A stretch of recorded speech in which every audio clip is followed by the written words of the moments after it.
90% of the dreams are just a release, releasing these desires in the night.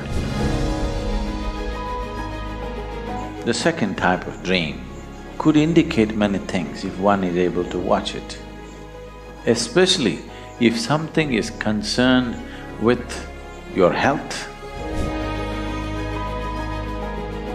The third layer of dream is opening up of new areas of memory within you can be very painful.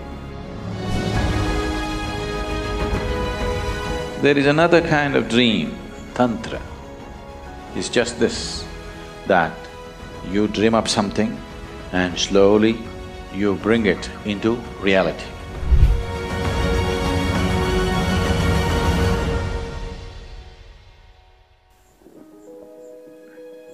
One was saying, a dream.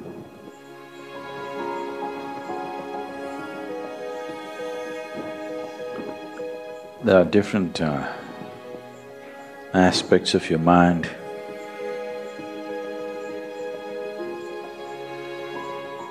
And the existence, which we refer to as dream. You have of course heard of the famous speech, "Yes, I have a dream." But now we're talking about dreams that you don't dream, but they happen to you. You do not arrive at it because of the nature of life that you're experiencing, but seem to happen to you from somewhere. These dreams can be categorized into four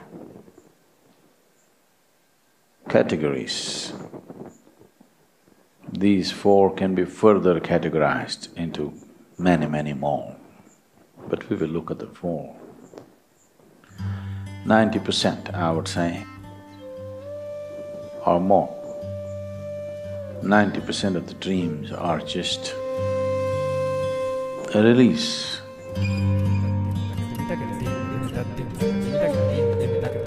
When I say release, most human minds are made like this. They cannot help it. Whatever they recognize as good, beautiful, attractive, valuable, they cannot help desiring it. So the multiple desires that the mind generates through the day, most of the desires are not even conscious. It's simply happening because the mind is in that mode. If something is good, I must have it. So when it's in that mode, it keeps on desiring many, many, many things. It's your fortune that all those desires don't come true. If they come true, you will be in such a great mess. So, the dream works for you. Now, being in the Hatha Yoga program right now, after having woken up early in the morning and doing 4 hours of whatever sadhana and the study and everything, in the afternoon when whether you would like to hit the sack or you would like a coffee or a tea, they will give you kollu soup. Now famous, kollu soup. So now, your mind thinks, oh, I wish I had some coffee to drink or tea to drink, something. Tonight, you see yourself in your dream. You're drinking a barrel of coffee. Or maybe you went to the ocean and Indian Ocean has become all coffee. I'm just saying a ridiculous example. But I'm saying dreams are an exaggeration of all the things that you desire. Or in other words, it's a release. In your dream you're fulfilled, drinking your coffee. Next day you can handle the day. Next day you can handle the kollu soup little more gracefully. Yes. If this release doesn't happen in your dream, now this can become a great frustration. This can become such a big compulsion within you. So dream is working for you in that sense. Releasing these desires in the night when you're fast asleep, because the body is at rest. So there's a whole lot of energy available for the activity of the mind. Mind is using this time and energy to work itself out. 90% of the dreams fall under this category.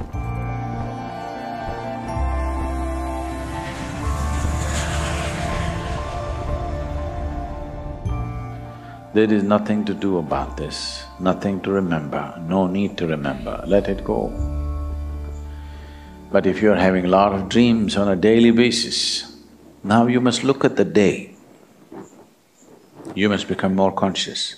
The more conscious you become during your day, you will see the less dreaming will happen in the night. More unconsciously you aspire for everything around you, the more dreaming will happen. This distinctly in your experience. You just meditate strongly enough through the day, you will see that night when you sleep.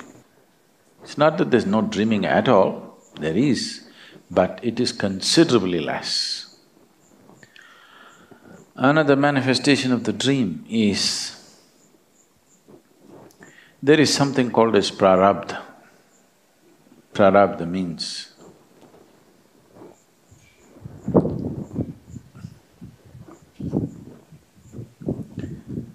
now, there is a vast accumulation of memory in the system.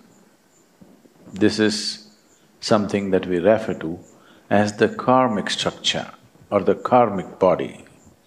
Karmic body is just memory body. A huge memory is there. If all that memory comes into play now in your life, your mind will break. For sure. It's too much memory for anybody to handle.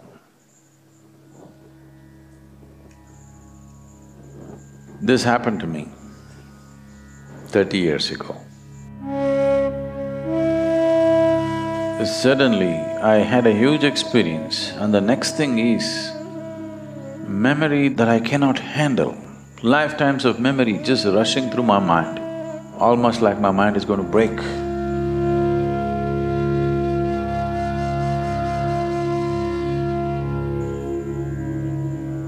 Because there was an immense experience, you can handle it.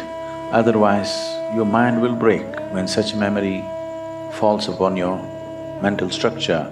It cannot handle the latent memory becoming an active process.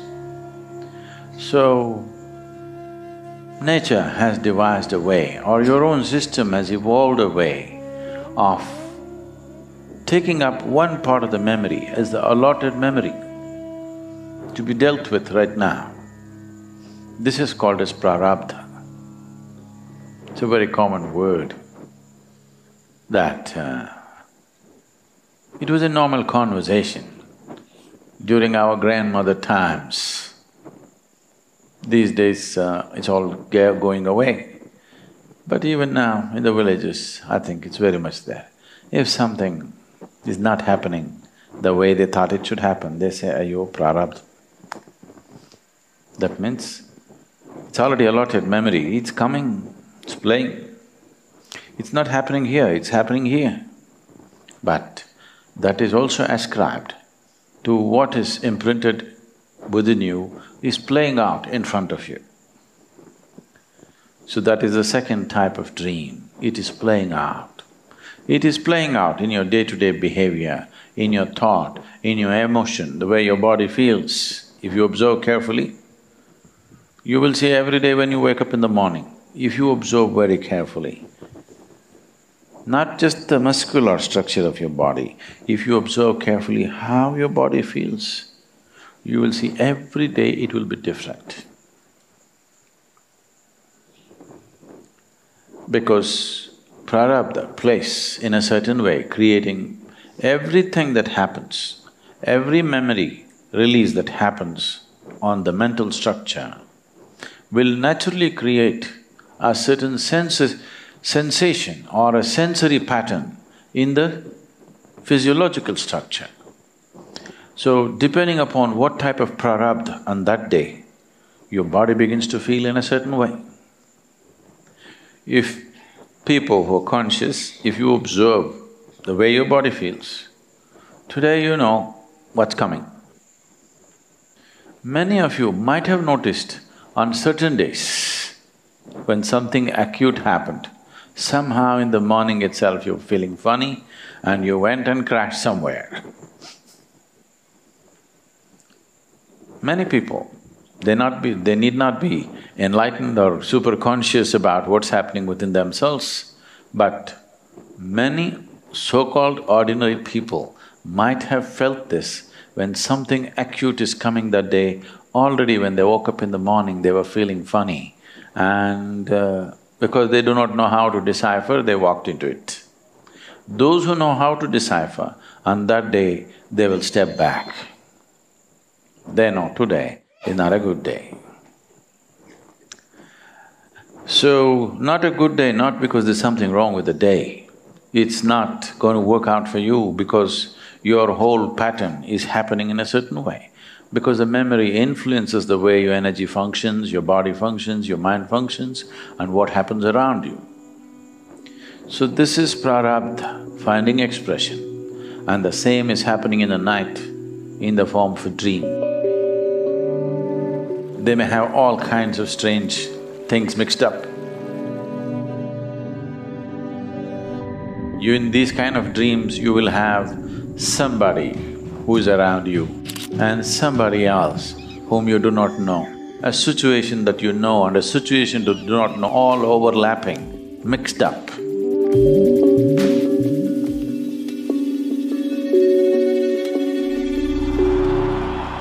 Many people would have noticed such dreams. You're in your home, but some strange character is actually in your house. Or you're in some strange place, but your whole family is there.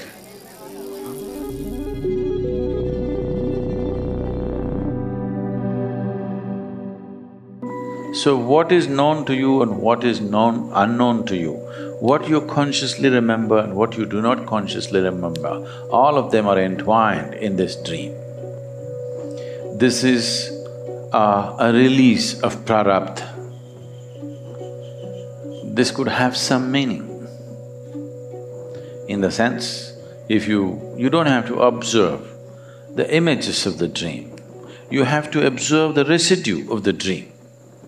Depending upon how the dream has worked out, is it just working out of your latent desires, or is some other memory playing a role in making this happen? You don't go about looking at the imagery.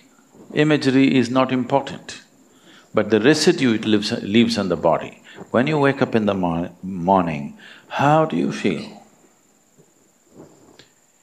See, this is the reason why those who closely watching their life avoid all intoxicants and stimulants. If you're pumping in intoxicants and stimulants, you cannot notice anything. Every day early morning feels like hell anyway.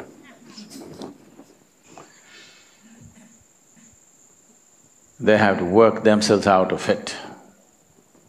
So once you play with the nervous system, all this is jumbled up, this is not even relevant for such people.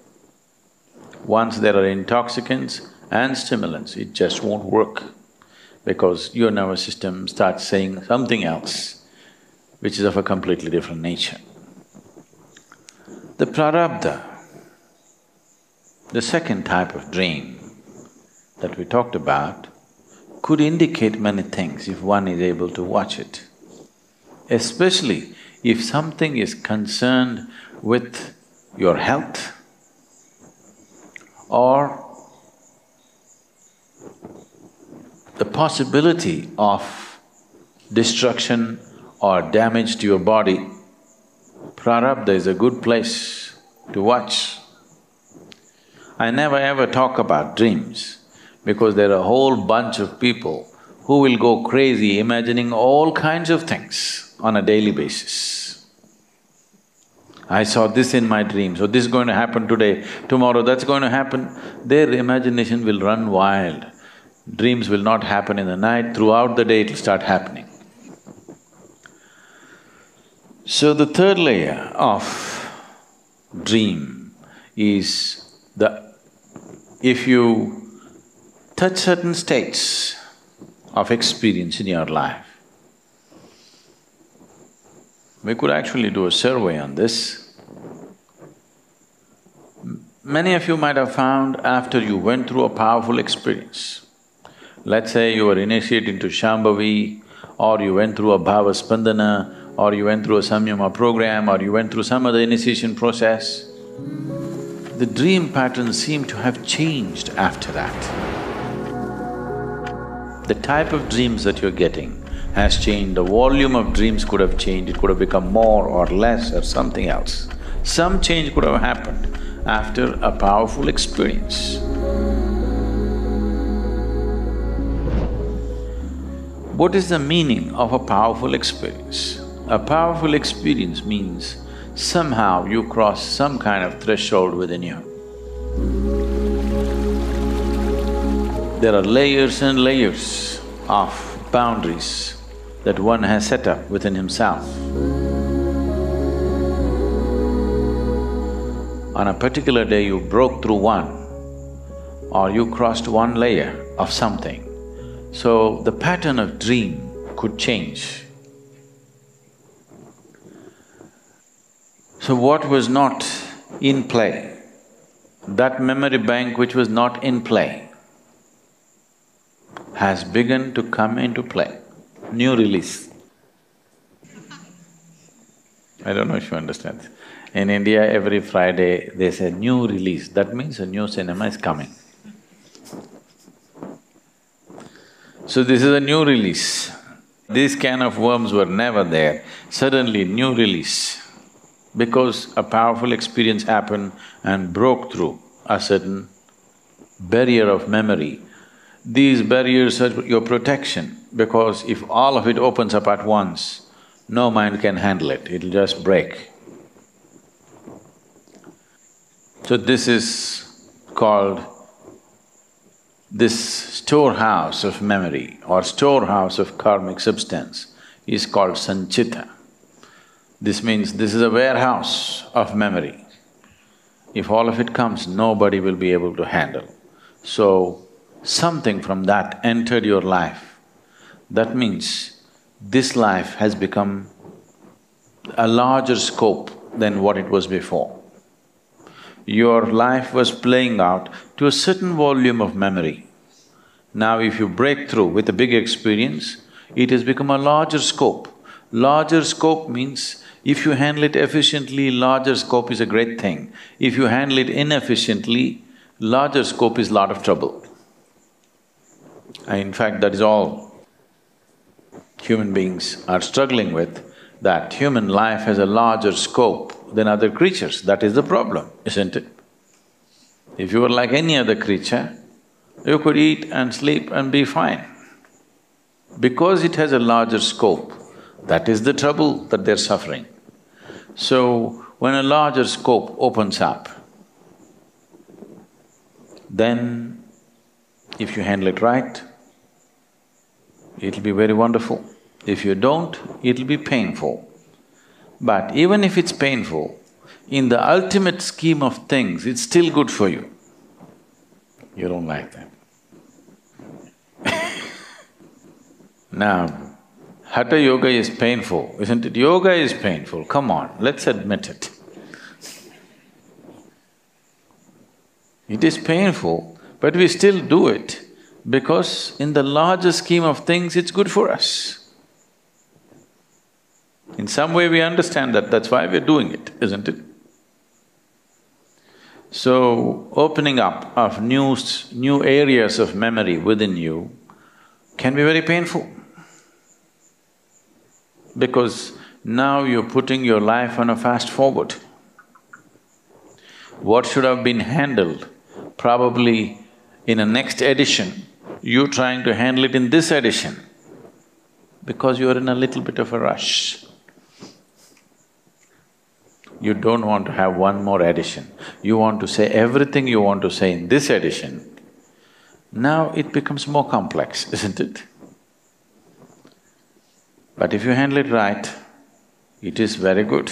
Otherwise, it suddenly feels like after entering the spiritual path, everything in the whole universe seems to be kicking you up from every direction. Because that's how it is. Because you opened up another dimension which you are not handling. I don't know how it is where you come from, but in India, there is something called as 10th standard, which is a board exam. Okay. Not much stuff in this class, very minimal, but still this is a… this is a place where children are terrified usually, because the examiners are not their own teachers, somebody else is going to correct their paper. So, it all depends how you've been passing till then. Most of them are terrified and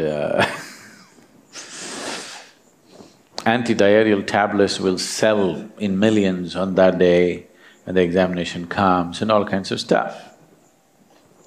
This is only a kind of a preparing the child, kind of a rehearse for really graduation for the high school, which comes at 12th standard. If you pass 10th standard, which is supposed to be one milestone in the education process, you don't get into a better place. Suddenly 11th and 12th is in a different dimension of study. Till then it was just this. Suddenly 11th and 12th is completely… everything is multiplying at least 4 times over in terms of syllabi and complexity and everything that you require to study. So passing is not always a good thing. But if you don't pass, you don't go to the next step. If you remain in the same step, you will suffer stagnation. If you move to the next step, you suffer a larger challenge that is bound to be there. So this is just like that. If you remain in the same place, life seems to be comfortable.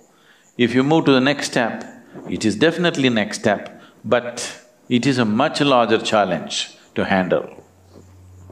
So in terms of dreams, it finds expression in a completely different way. Once sanchita begins to find expression in your dream, it will become completely, absolutely meaningless dreams.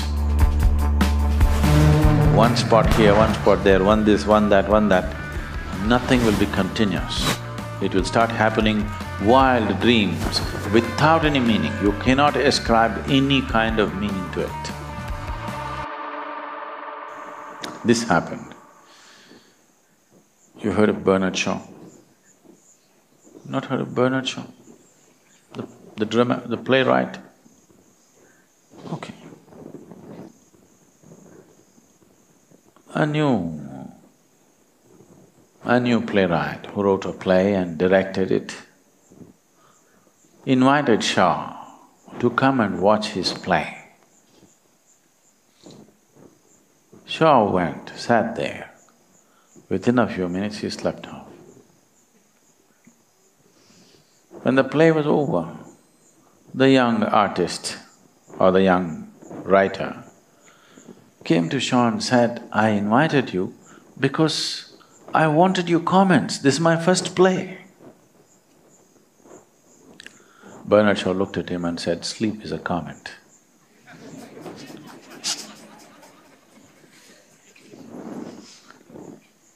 So you are not sleeping well or you are sleeping well, it is a commentary on your life. There is another kind of dream which is not really a dream. Now, there is Bhairavi here. She is a dream, we dreamed her up. You dream it up in such a way that it becomes a reality. Or in other words, this is a dream to establish your consciousness and your energy in a certain way. I was mentioning the other day also, down under in Australia, the Aborigine people call the time of creation as dream time. Creator dreamed it up. In India, we call this Maya or illusion, or an illusion can be called a dream, isn't it? It's called dream time. The time of creation is referred to as dream time. We say, Leela, he's playing with, Creator is weaving his Maya and playing around. The words Leela and Maya describe creation in the most appropriate manner, because that's how it is. And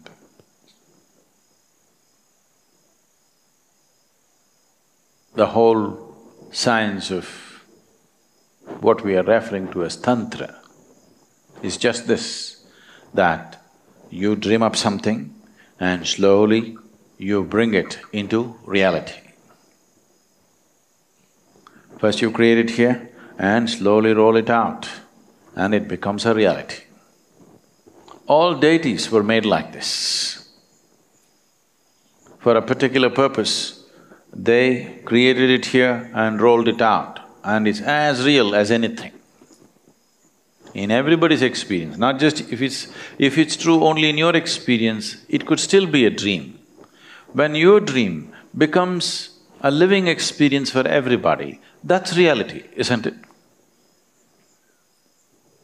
Not because you're trying to influence them by suggestion, not because you're trying to hypnotize them with a powerful suggestion. You need not know anything.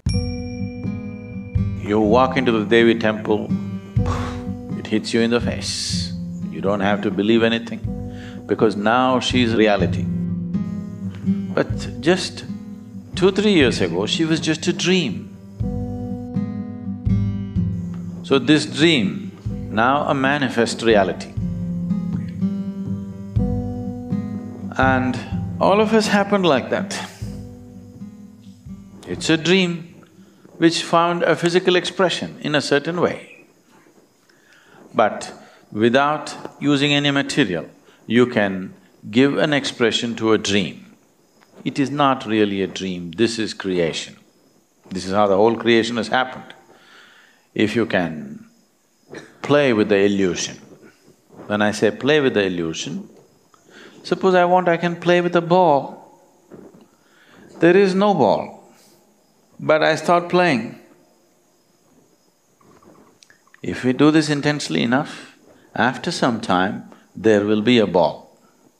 Not that we have to get a ball from somewhere. If you do this, actually you can feel something bouncing around. Not just in my experience, whoever comes here, they can feel the ball. So this is creation. And that also is rooted in your dream, because if you cross the boundaries of Sanchita, then you're touching the dimension, that which is the source of creation. There, if mind can function, usually when you touch it, mind will be so overwhelmed unless it's trained, that it just becomes poof.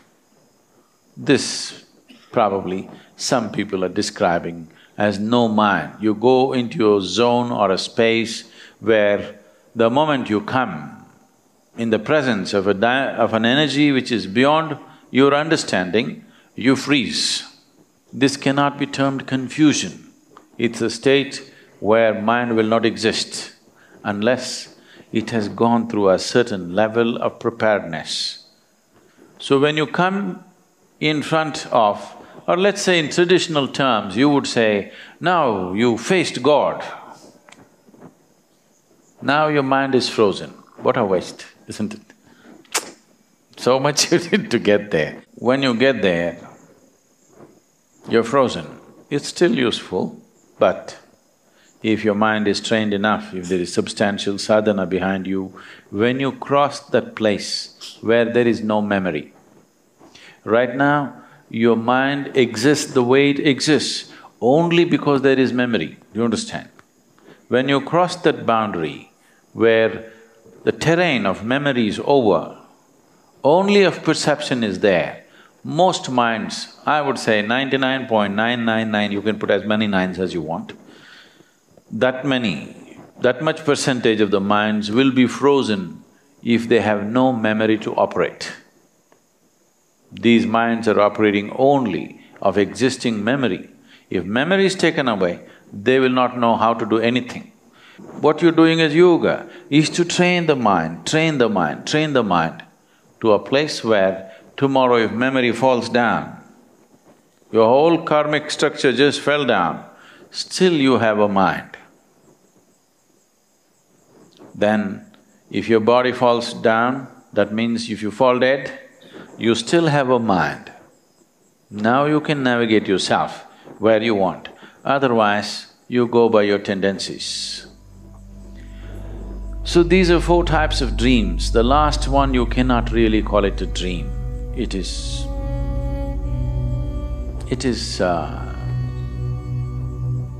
what to say? It is the other bank. It is not this bank, it is the other bank of existence. So, one thing that I must tell you as advice is, whatever the dream, learn to ignore it. Because if you start looking for meanings in dream, you will lose meaning for your life. You will become hallucinatory.